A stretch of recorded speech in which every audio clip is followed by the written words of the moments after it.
Well, according to the community, he both sucks and is better than ever, depending on who you ask. It looks like a lot of Rivals 1 players hate how Etalus has turned out. Apparently he's been gutted, but then a lot of people who've never played Rivals 1, or even some players who play Rivals 1, says he's really strong and fun. I get more into it later, so click to this timestamp if you want to hear more. Welcome to Recap of Aether, the one-stop shop to get a quick recap of what happened in the Rivals community in the past week or so. I'm your host, Both Players, and I want to thank everyone who has watched and commented on the last video. That is truly my favorite part of these community roundups, where I can have conversations with members of the community directly. I really appreciate it. Anyways, let's get right into the news. Firstly, it's the big Etalus update. That's right, patch 1.1.0 is live, and we finally have the big bear himself, Etalus. So the Etalus update is here. This giant free update doesn't include our first new character. New character? Well, okay. I guess it's new to this game. It's also got great new features like a new tutorial mode, rewards for arcade mode, server reporting, and the launch of our creator program, plus January's mid-month bundle, and more. And with this big update, since Etalus is coming out, Rivals team is deciding to give the game a 25% discount. That's right, 25% off. If you were like, $30, that's too much money for a video game. Well, now it's $22.50. That's a whole $7.50 off. Wow. With that, you can buy a sandwich. Now you have Rivals of Aether 2 and a sandwich. First is Etalus. He's a little slippery, slidey guy. If you want to know more of what he can do, here's a very, very useful moveset overview by Last Stock. You can check it out. And he goes over basically everything that Etalus has, so that you are well informed on how to play this character. But if you want a quick overview of what Etalus can do, I'll do a quick showcase right now. The mechanic that he's most known for is using his ice to slide around. So his dash attack, if you see, it goes a little slide, but doesn't go very far. But if you use certain moves like F tilt to get some ice going on, and you dash attack, you do a little slide. And you can cancel it with a jump at any time. Woohoo! Other moves like side B makes ice as well with the icicles. You basically can super quickly get to an opponent from the other side of the stage. You're all the way here, you go whee! Wapunk! Something that they got rid of from Rivals 1, if you land a hit, you can actually jump cancel into a wave dash. You see that? But if you whiff, you are locked out of wave dashing. You jump, you cannot wave dash. So that is something they added to this game. I guess they thought it was too broken if you could just wave dash out of a slide anytime. Another thing he has is his ice armor. So if you press neutral special on ice, you get some ice armor. With this, you have actual armor when you do smash attacks, and when you release, you get a little icicle shard like that. Really cool. A really fun thing about his forward air is that you see his he puts his arm up. He actually has armor while he's holding that. So you hold, let go to do a punch, and while he's holding, you do a little punch. And while he's holding, you can block some hits. Another thing to note is Etalus's down special. So the way that down special works, so normally it's like a up down ground pound like thing, does decent knockback, decent damage, but where it gets special is combining it with the ice mechanic. So if there's ice on the floor and your opponent is on top of it and you down B, your opponent will freeze. And in the ice, the opponent can't do anything except try to get out. And another fun thing, up B is a spike on the bottom. Isn't that disgusting? Get him off stage. Boink! And they're out of here. I think the last important thing about Etalus in this game is his special pummel. So in this game, when you special pummel, they put icicles on them. So what this does is once the player touches the ground, the icicles activate and they freeze the player in place. And so basically this is a tech check. If you tech like the opponent is doing here, like the CPU is doing here, you have the opportunity to shield. If you miss the tech, it will freeze you automatically. You freeze him and he lands on the ground. He does not have enough time to do anything out of it, and he gets frozen automatically, which is crazy. So you have to tech against Etalus. If you don't, you get frozen. Another thing to note is that if you get this on you and you are in the air for a long enough time, you might not have to tech. If that's the case, you can actually jump out of it and react. So if you jump out and land, you should have enough time to parry that. It doesn't look like Etalus gets frozen. It acts as a projectile, I suppose. So you have invincibility to perform a counterattack. So basically, if you miss a tech, you automatically get frozen. If you tech, you have enough time to shield. And if you land, you have enough time to parry. So those are your options. Honestly, just spam B to pummel break. This seems broken. I don't know if I'm crazy, but this seems like really strong. But we shall see. We shall see what happens. The next thing they have is beginner playable tutorials. I mean, hey, better late than never, but they finally have the basic tutorials. What's coming soon is the intermediate and advanced general tutorials, but for now, we have the beginner. So if you were trying out the game and you were really confused and did not know how the game worked, this is the perfect opportunity to come back and learn the basics.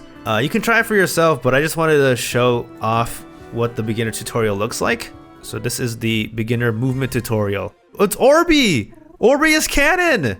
Orby is real! So, gonna teach you how to walk. Oh, if you run, it kills you! Run, jump. Yeah, so this is, honestly, this is such a great beginner tutorial already. Would it have been great if we had this since the beginning? Yes. But you know, it is what it is. Okay, so, truth be told, not not a lot of stuff that you wouldn't know from just playing the game. I think the most important things for new players is probably some of the movement things and some of the defensive options. But otherwise, you know, this is on par with Rivals 1 tutorial. And if the Rivals 1 tutorial is anything to go on about, the intermediate and advanced tutorials will be great as well. Eventually, they'll do character specifics, but that's probably further in the future. With this update, we also get the Primal Etalus skin, the Primal Etalus bundle. So if you take a look at this video, Etalus as a dinosaur, instead of ice, it's bones. Who thought of this? That's crazy. What a crazy idea. So what comes with is Etalus, some Aether bucks, some Aether coins, some icons, and an emote, like usual. And I believe this is going to be $15. A new feature that they're introducing is server reporting. If you're a player who has encountered server issues, we want to let you know we've been closely monitoring your feedback and making improvements each patch over the last few months.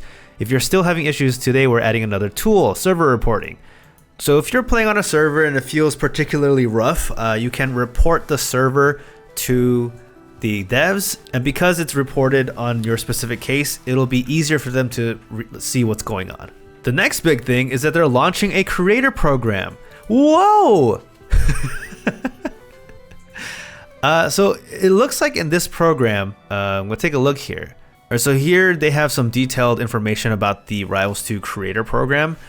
Basically, what this entails is that you get access to exclusive creator-only channels, opportunities to shine through the game's official social media, newsletter, and Discord. So devs themselves will promote your stuff.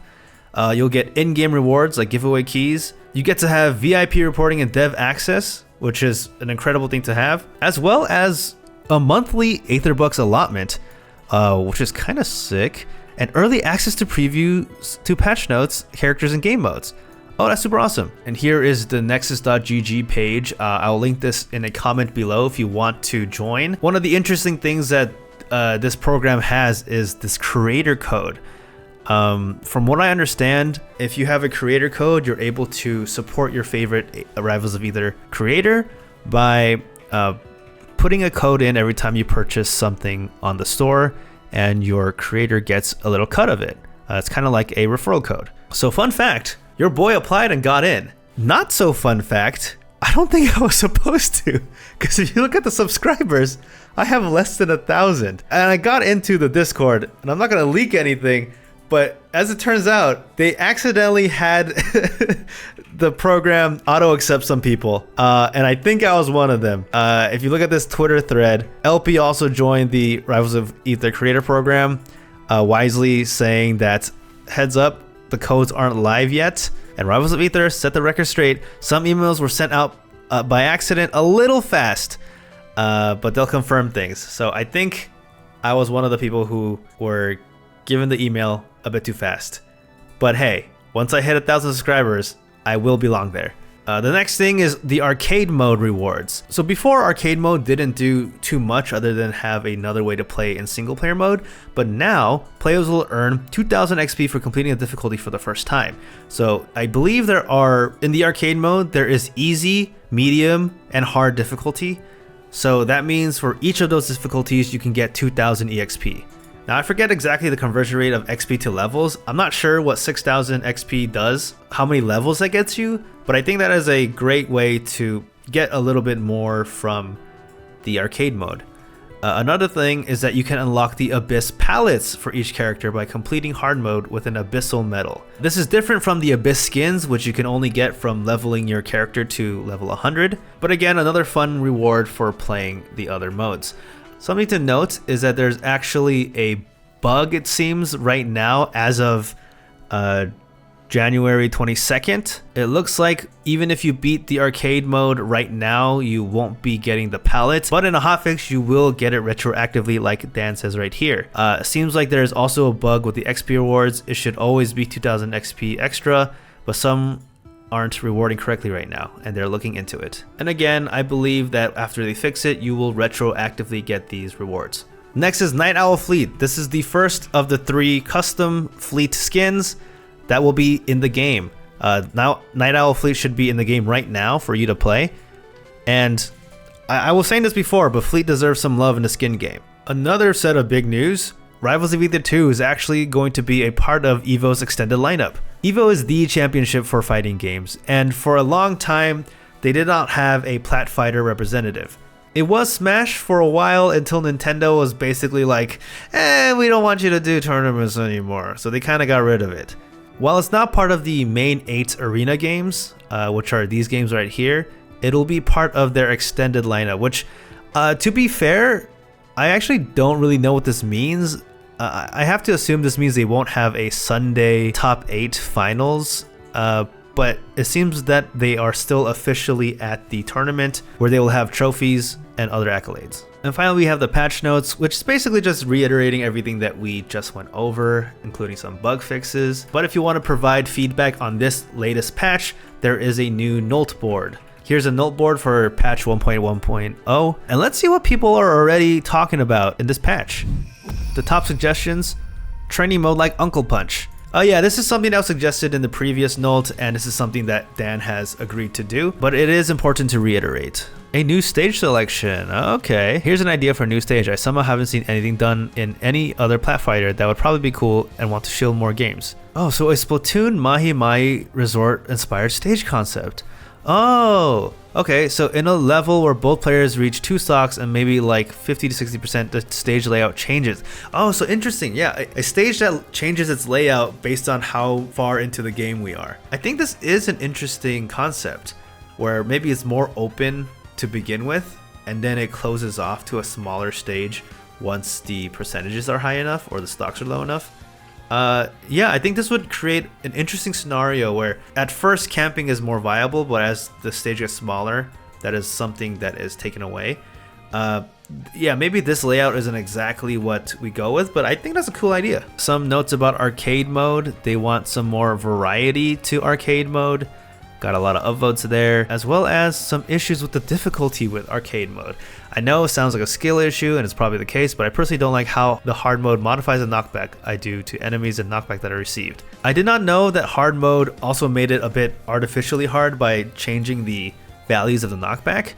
That does make it way harder, even though it's already like 1 stock. You get only 1 stock to get through the whole game. Very interesting. Fix the floor hug over centralization. Floor hugging is over centralized for defensive play. So people still do not like how floor hugging is implemented. This is clearly shown every patch. This note has been put to the ground. Maybe it's not like the specifics, but I think the sentiment is real, and this is something that the devs should definitely look into. The fact that people are really upset about this one mechanic, I don't think is a good sign, but I trust that the devs are smart and know what to do about the feedback. An in-game glossary, yeah, I think an in-game glossary would be super helpful. Goes over what each character does. Even when watching the starter guides, you still don't know that you can down throw people on Lox's Magma and they can't tech. That would be less work, I assume, to get everyone over until the tutorials are done. Yeah, I think there is an official wiki. Yeah, I believe the drag down wiki is the official wiki, I think. I'm not entirely sure, but I believe this is like the official wiki, which gives you like an overview summary of everything that you need to know. Actually, this is something that this is for you guys. The drag down wiki has a lot of good information, has a lot of fun and good information. Maybe this is something that Sari has suggested. Just import the info of the wiki to the game. So maybe in the tutorial section, there could be like character guides, and in the character guides, you can click on each of these wiki links. I think that would be super helpful. So now that Etalus is out, let's see what the people think about him. It's been a few days, but this is what at least a couple top players believe about Etalus. For one, it seems that Lord Bagel, who is a competitive Rivals of Aether player, top 6 at Genesis 9 and number 1 player in Ottawa. So this is a Rivals 1 veteran. The first impression is that they hate Etalus. He has some seriously strong moves. I'm sure he'll be good, but everything that made me love the character is gone, and he's fundamentally different in a way I can't stand. Maybe it'll grow on me, but I'm profoundly sad. This is a sentiment I seem to see from a lot of Rivals of Aether 1 players, is that while fundamentally Etalus is the same character with very similar mechanics, they changed the nuances enough that makes it unintuitive for them to play. One of the examples that I showcased was actually the wave dash out of dash attack. In Rivals of Aether 1, when you dash attack, you can wave dash out of it at any point. But in this game, you have to hit a character in order to do that. It actually artificially locks you out of the shield input when you jump if you whiff. So there's stuff like that I understand, while in Rivals 1, it added more freedom of expression, which is fun. But in a game like Rivals 2, that might be too powerful, especially with a mechanic, especially with something like shields. People are more likely to sit in shield and try to block rather than try to use movement to escape these options. So I understand why the team thought it was too strong, but I also understand why it feels bad to make these mechanics weaker, especially if it's in a way that's like not exact. Like it's like an edge case where you can jump out of dash attack, but you can only wave dash out of that jump if you hit another player. It's not the most intuitive thing, but I understand it in a balanced perspective. A player like Marlon, though, says that Etalus is actually better than he was in Rivals 1. Just give it some time, let people cook. So already a drastically different opinion. Granted, Bagel did say that I'm sure he'll be good, but it looks like Marlon is a lot more optimistic about what the future of Etalus holds. Then we got a player like ZB who seems to be in the middle. Conclusion, he's mid. There's some pros that he believes that are better in this game than in Rivals 1. There are some cons that he has that are worse than in Rivals 1. Ultimately, the conclusion he gives is that he's mid. Etalus is a significant departure from Rivals 1 design philosophy. He lacks many of the neutral tools from the game that made up for his disadvantage and made him a menace on the ground. Rivals 2 attempts to make up for this by granting him powerful kill options and making Ice give him unreactable cross-stage approaches. He's likely to be really fun to mess around in as a new player, but I doubt he'll have anything busted long term. Design of the character leans away from what I found fun, which was movement, insta-kill schmicks, and toward more of the general design philosophy in Rivals 2, which are grab mix-ups, defensive ground game, and relatively weak shield pressure.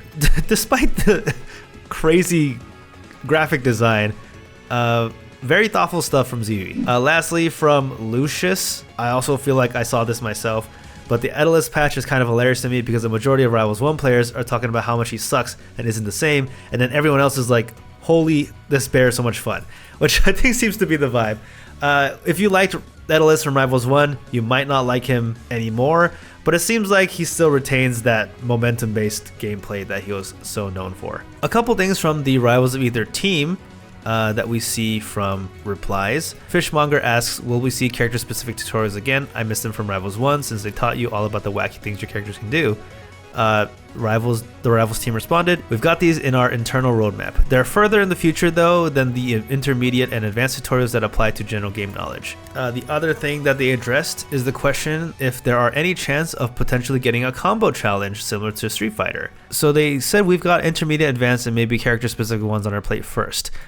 So I think they're saying we've got intermediate, advanced, and character specific tutorials, not combo challenges. So they're saying that this is something they're attacking first, and something like combo challenges is something that will happen a bit more further along the line. Unfortunately, they are far enough out that they're not even on the roadmaps yet. So we will see if combo challenges happen in the future. Lastly, this is a bit old, but from patch 1.0.5, there was a change in grab boxes for the entire cast. Oh, this is Trevor Youngblood. This is the lead programmer and gameplay designer for Rivals 2. I didn't realize this was Trevor's image. This is crazy. He said he's a very clear and neatly labeled comparison graphic, even though this is not clear and not labeled at all, which is crazy. But basically what's happening, like SBS has said, the lower opacity square is where the grab box used to be. The darker, higher opacity squares are where the grab box is currently. So from what it looks like, it seems mostly the vertical range of the grabs have been reduced. Some characters like Fleet have their horizontal range reduced as well. But yeah, it seems mostly vertical and mostly from the top. Which makes a lot of sense because people be grabbing from really low, and I think this would give more opportunity for players to edge guard more properly. And the reverse seems to be true for all the falling animations. The grab box has been reduced from the bottom. Here's a segment of YouTube videos that you may have missed that you should watch. There's a lot of Rivals of Aether 2 content going out here, and I wanted to compile all the ones I've saw in the past week or so. Starting off is the Rivals of Aether community highlights, number 95 by Renzo. Renzo has been doing community highlights for Rivals of Aether for a very, very long time, and this video showcases a bunch of fun clips. This is both Rivals 1 and Rivals 2 clips put together, so if you want to see some good Rivals action, this is the place to watch. If you want some players' opinions and thoughts about what Etalus is like, you can check out these videos. I mentioned this before, but here's an Etalus moveset overview from last stock. This should showcase most of what Etalus is able to do. Here's the Etalus patch overview from Bowler. Bowler just goes over what the patch entails and some of his opinions on it. If you're looking for a quick guide, it looks like Raoires has his own guide for Etalus out right now. So here's a video that can get you a quick intro to your neutral, what your grabs do, your specials, recovery, and special get-ups, as well as different combos and kill confirms. If you wanted to see the top 8 of the last 2 biggest Rivals of Aether 2 tournaments, you can check it out at the official Aether Studios YouTube channel. Here's the top 8 highlights at Platfight Gaming, as well as the top 8 highlights at Luminosity Makes Big Moves. Both of these tournaments had a lot of great players, and these top 8s were super hype, so check it out. If you want to watch a specific player get nasty with it, here's Cody Schwab's newest video on Rivals of Aether 2, where he showcases his sick Zetterburn. So if you are already sick of Zetterburn on Ranked, you can watch one of the best do it on YouTube. Here's a fun little channel. Have you ever seen a skin on the shop and thought, what does that skin even look like in action? And what are the different things that they changed? Well, here is a channel that showcases all the skins of Rivals of Aether. Dim's Island has a bunch of skin showcases for all the different skins. So if you are ever curious on what exactly changes and what exactly is shown on the skin, here's the perfect channel for showing that. This week, Last Stock has also made a video about their concerns about Rivals 2. They go over what they believe is healthy and unhealthy about the game, and if you want to take a look at what another player thinks about and want to contribute to the conversation, go check out the video right here. And finally, we have Void's This Is How You Do Balance Patches. So in this video, Void talks about how much he appreciates the Rivals patches. Basically, he makes the note that the Rivals of Aether devs are very open and transparent about where they want the game to go and are openly communicating that goal to us. Void really appreciates the fact that we are able to see their vision for the game and that we are able to give feedback and that they listen to us actively. Void goes on to explain how this is important, and if you want to see the whole video, you can go check it out. And here is your favorite part of the video, of course, the Rivals of Aether Reddit recap. Let's see what the community has to say in the past week, their thoughts about the patch, What fun videos, fun memes. Firstly, can we ban X Twitter links? The only fascist tyrant I want to hear about in this sub is Loxodon. So if you are unaware, a bunch of subreddits actually are trying to ban X/Twitter links because of the actions that the CEO has done. If you didn't know, Elon Musk kind of did a seek hail. It was pretty crazy. It was pretty crazy, not gonna lie. So we'll see what happens in the Rivals community if they decide to ban Twitter links. But just letting you know, that's why this is here. Etalus has saying that we're planning to start posting all the same content we post there to Reddit natively as well, which is great. We'll get direct access to what the devs are talking about right on Reddit.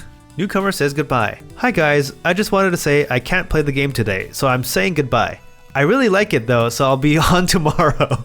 Anyways, have a nice day. Drunken Hote says, I'm holding you to this.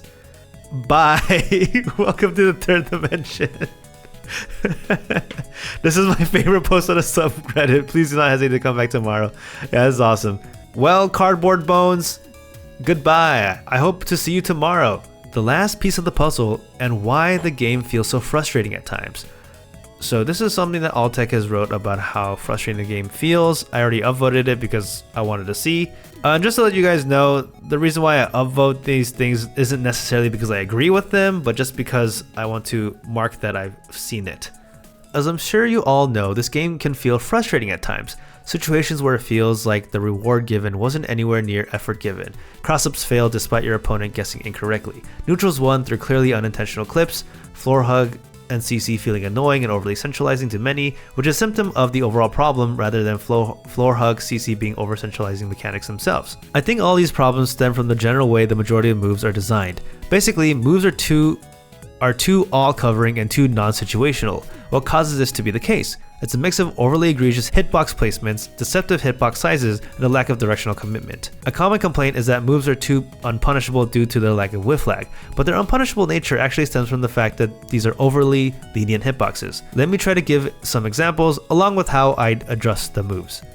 Let's start with Claren's jab. Now remember, this isn't me calling any moves outright busted, but this move is a clear example of how I think the game's design should shift in general. I won't even get into deceptive sizes of those hitboxes. The main problem is the body hitbox.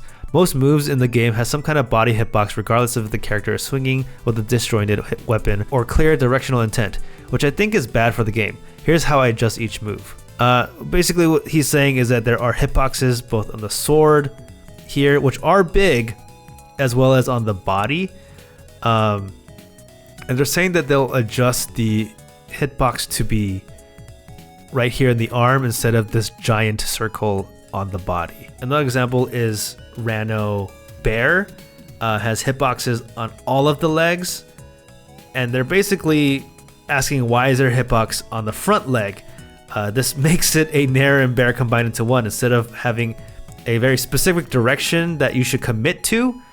It basically covers both sides, which is what Alltech is claiming is the annoying part of the game. Another thing is how big this their hitbox is. They're thinking it should be very localized to the legs instead of covering the entire body. We have speed demon characters with the same leniency as heavies. There are a huge lack of movement in combos due to these overly lenient hitboxes that often just auto combos into more of similar jankiness. It's a shame to have a game capable of such movement, yet this game requires very little accuracy or manual movement and intent to get massively rewarded. I think the game would benefit from the whole cast getting adjusted to fit a higher effort design. Yeah, this is a very interesting take because on some aspects, obviously a lot of people agree. This is a very highly upvoted post. Especially when you see the hitboxes like this, see how egregiously quote unquote big they are compared to what the sword is.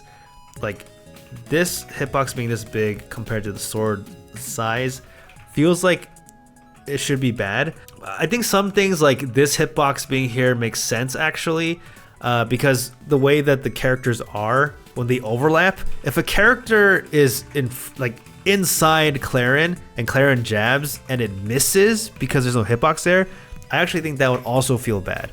So this is not necessarily an example I agree with.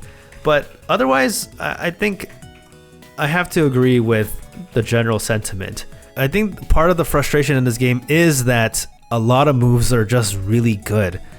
And combined with the movement, if you are a better player, it becomes overwhelmingly better. Maybe that's the case with most fighting games in general, that if you're better, you're likely to just be much better. But clearly this sentiment is something that a lot of people agree with. Honestly, I feel the same way. The game could be improved so much by altering hitboxes a bit. This is the most based post I've seen about Rivals of Aether 2 yet. I felt the same way for months, and I'm glad you made a long visual post about it. I also feel like knockback scaling feels low for a lot of moves. I have so many instances of landing strong attacks at high percents and the opponent still lives. Same with a lot of aerials. I don't know if it's just me having to get good, but I've played every other Smash game and never had these issues. I still love the game, but I'm hoping they get it fixed in the coming months. Great post, OP. Yeah, I mean, part of what they tried to fix in 1.0.5 is this feeling that the knockback scaling doesn't scale as well at higher percents. A lot of weaker moves were given higher knockback growth so that they kill earlier, like a lot of tilts and aerials, which is what Fireball is saying right here. Interesting, because they seem to think the same and buffed a lot of moves to kill better. Was this a past thing or recently? So maybe this is something that Zach has thought in the past and hasn't played in the recent patch, but it's something for all of us to play and decide. You touched on it, but I almost feel worse that the huge moves always lead to the same punish regardless if they're drifting in or out, even what side the opponent was on. To me, it felt pretty core in Rivals 1 that to hit a lot of the biggest combos, you had to have a momentum going into them. You could play safer by drifting back all your aerials, but there was a trade-off. But anyway, yeah, great post. It's my guess the intention is to space around the existence of shield, but I would love to see pretty much every hitbox in the game shrunk regardless. Yeah, I think something that I seem to notice in the balance philosophy is that because shield is such a powerful and new mechanic in the game, a lot of what made Rivals 1 more intentional, they kind of made stronger because of how easy and powerful shielding would be. I don't know if that was the best move. I guess they had a fear that if we kept how it was in Rivals 1 and had shields would be too powerful. But I think we'll never get to see what that build looks like, but I feel like philosophically I disagree. I think shields as an easy way to block makes a lot of sense, but maybe just make it weaker or maybe make it not as powerful. I don't claim to know how to balance this stuff, but it is interesting. This is how a lot of people seem to feel. It's really frustrating because I mentioned this in the last video, but it's very similar to how it was in Smash Ultimate, where because Smash Ultimate, all the moves were super safe and fast, you basically had to wait for like the 5th option before you could get a read on someone. So someone would land with an aerial, then hit with a jab, then go with a tilt, and only after all those 3 moves, because they were so fast, then can you punish. Very similar things happen in this game, and I can attest to it because I'm a Loxodont. The amount of times that I fair into jab into tilt, I just autopilot all 3 moves at the same time because they're so fast and I just have to. And it makes it a bit frustrating because you have to wait for all those moves to go and then you can punish, which I think was a big frustration for Smash Ultimate as well. Clearly, in a game like Smash Ultimate, there still is a huge gap in skill with a lot of players. So we'll have to see where this feeling goes with additional patches. This is that Rivals 2 at EVO huge news video that Wisely showcased. When you're the Mario and Melee Fox of your game, but the devs still nerf you a little bit. Yeah, how dare they touch Zetter Burn just a little bit. They should dare in neutral more. It's true. I feel like actually that's a lot of characters' gameplay. I feel like Zetters do that a lot. Clarins do that a lot. Loxodonts try to. Maybe it's a fired thing. No. I think Rano also does a lot of dares in neutral. Dares are just good moves, I guess. Me next week, which is this week. Friendship ended with Arcane. Now Etalus is my best friend. Someone did this for Loxodon too. I guess everybody just wants to play the big polar bear. Well, at least we have a character we can consistently edgeguard now. True, the Etalus on Etalus edgeguarding is gonna be crazy because it's so linear, and Etalus can take care of linear recoveries really easily. I love Plup's face. Look at his freaking face. He's so nonchalant about it.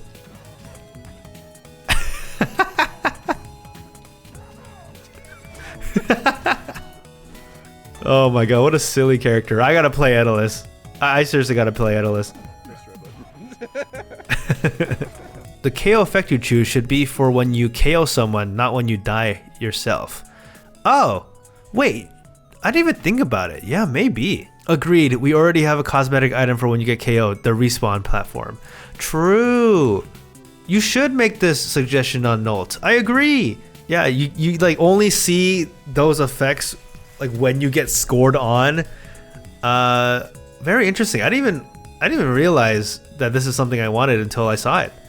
You're totally right. One thing we can all agree on. We love Rivals. We want the game to succeed with every fiber of our being. The game makes us angry. We want to throw our controllers at the screen. We have our own balance and mechanic ideas. We want implemented now. We love this grassroots indie Smash game. That's a natural, more competitive, spiritual successor to our childhood game Smash Bros. Everyone is posting their thoughts, ideas, and ways to improve, or in some of our minds save the game. At the end of the day, we just need to keep supporting this gem of a game that somehow Aether Studios was able to make from a 2D sprite platform fighter. Oh, this is a huge thing. TLDR, we love Rivals. It's deserving of our support. The devs are awesome, love the game, and care about our opinions. They support the game with their blood, sweat, tears, and its competitive community. Rivals 2 is a hardcore competitive esport platform fighter we all want and need. Totally agree. I mean, this is why when I play Smash 4 and Smash Ultimate competitively, but honestly, it was such a grind because the game simply was not designed for it. The devs don't care about the competitive scene, and they clearly have not balanced the game to make it such. But this game is a game where the devs truly care about the competitive scene. And I think beyond everything else about this game, no matter what I love about the game most of all is how transparent and communicative the dev team is. They tell us everything that's going on and why they do what they do, and make sure to try to address all the problems that we're having. I do get a little upset when I see a lot of posts in bad faith about like, why have they done this stupid thing? Or like, are they dumb? Are these guys even listening to us? It's like, yes, are you not looking at the other things that they have done to help grow their game? Game deving is not easy. I feel like all the ideas are simple to implement in your head, but truly when there's a lot of moving parts, it is much slower than you think. So yeah, if you guys want to keep supporting the game, show some love, post about it, make videos about it, make content about it, and support your local scene. If there's a local tournament, maybe go check it out. And I think this guy says it the best as well. I like Rivals 2, but I love what it will be. The foundations are some of the best. It just needs a little bit more added to it, and that's coming. I'm excited over the prospect that in a few years, this game could be even better. Which is what happened in Rivals 1. Rivals 1, when I came in, was late into the game. Basically when the Workshop 4 happened is when I really got into it. And by then, there was so much content that I really could sink my teeth into. But in the beginning, there just wasn't that much, you know? And I think the same is happening for Rivals 2. Day 14 of posting snake facts until Elenia gets announced. I've been seeing this guy post for at least 14 days now. I don't know if he's missed some. You're gonna have to have a lot of snake facts, buddy. I don't think Elenia is coming into the game until maybe 2-3 years. There are a lot more characters that are going to be coming into the game before Elenia. Yeah, you are going to be here for a while. I hope you have like 1,000 snake facts. That's what I'm saying. I mean, snakes have been here for a while. Oh, okay, I remember this post. This is a very interesting post. It got a lot of upvotes. Straight up unacceptable, the lack of content explaining Etalus' moveset and character. Nothing in game pretty much, and nothing on their main YouTube channel unless I'm mistaken. The lack of onboarding is insane to me, and I know making video games is a lot of work, but you could put together a video in a day. It's like you don't want newcomers to know what they're doing in your game. Am I just being a dick? I just like this game, and I think they're shooting themselves in the foot with this kind of stuff. And this comment actually has more upvotes than the post itself. I actually agree. I was looking forward to Etalus 101 video from the team, and I don't even plan on playing the character. Basic tutorials being added 3 months after the launch seems a little frustrating to me. I've already had many close friends drop the game. Honestly, wouldn't have minded a 2025 drop despite how much I love this game if it let the devs and the tutorial mode get done. It seems like their plate is super full, and I think they may have needed to hire more. which I understand is extremely difficult for an indie fighting game. Yeah, so what Kaiser says, they were out of money before releasing, so they had to release. But regardless, I understand the frustration. I know games like Smash Brothers don't really have character-specific tutorials because the characters are relatively simple. But at least with the DLC, they had Sakurai showcase the characters. I think that's something that maybe the dev team can look into. Just a quick, like, Dan showcase of the character, like showing off each of the moves and how they work and what the intentions are. I think that would go a long way in showing players how to use the character. I truly do think that their plates are so full that they cannot even squeeze in a little bit of time to do the showcase. But I also believe that they're hoping that the community is able to pick up that slack. The way their 101 videos were collaborations from other creators, which is a good idea and concept, but again, I think just a simple Dan explains blank would go a long way. This was a funny one. I mean this respectfully and disrespectfully. A message to old Roa players. I love watching and hearing a lot of opinions from you guys, but for the love of all things Aether, please shut up about how a character doesn't feel the same as they did in Rivals of Aether 1, okay? Everyone is entitled to their opinions, positive or negative, yeah. Okay, cool. Look, with the addition of the second character added to the game, all I see and hear online is, oh, not fast enough, not smooth enough, doesn't have this from Rivals 1, doesn't have that, character trash, devs don't know anything. You guys sound really negative, and that negativity is the reason support is hard to come by nowadays. When Forrest dropped, people pooped on him because he wasn't the exact same as before, called him bottom 2, then magically changed their tune when Void and Cake did well with them. Basically, respectfully and disrespectfully, if we're talking levels of attractive, you guys make this game look ugly. Stop complaining so much if you're having fun. If you aren't having fun, put down the sticks and find something else to do so you don't ruin it for people who are trying to enjoy themselves with an awesome platform fighter. This is where it helps. I have literally never played Rivals 1, so I have no point of comparison. Instead, I compare this game to Melee, and as a result, everyone feels on the juice in this game. But that part is what I enjoy. Reminds me of PM. Yeah, I mean, it makes sense because it's hard to say, because Rivals of Aether 1 players were like die-hard Rivals fans. And I get it. I was kind of one of them. The way Rivals of Aether 1 felt playing, it was unlike any platform fighter. I really wish it got bigger than it was, but that's another story. And so it makes sense when people have a game that they love and it changed into something that they didn't. This is similar to, I think, how maybe Melee players felt about Brawl. Even though Brawl eventually had its own thriving competitive community, as well as a thriving casual community, it was just so different than what Melee heads had thought that the game would be, that they got really upset and left. All that to say, maybe instead of the old heads not complaining so much, maybe we just gotta praise this game more. Put a lot more praise out there so that it outshines all the negative. I think the ironic thing is that negative posts just do much better in social media. But if you just have more posts about how this game is sick and how much you love this game and things that you love about the game, and that's the first thing that people see, I think that would go a long way. Because it's not just the fact that there are negative comments, it's like the amount, right? It's the ratio of negative to positive comments. We just gotta outshine the negative. Although I wonder if like Twitter and Reddit are the places that casuals will see and interact with Rivals of Aether. I actually don't know how a casual player even finds this game. I play this game on a semi-competitive level, and that's why I follow it. So I wonder how it feels like to new players. Rivals of Aether 2 is on Blue Sky. By the way, if you guys want another place to follow them instead of Twitter, check out Blue Sky.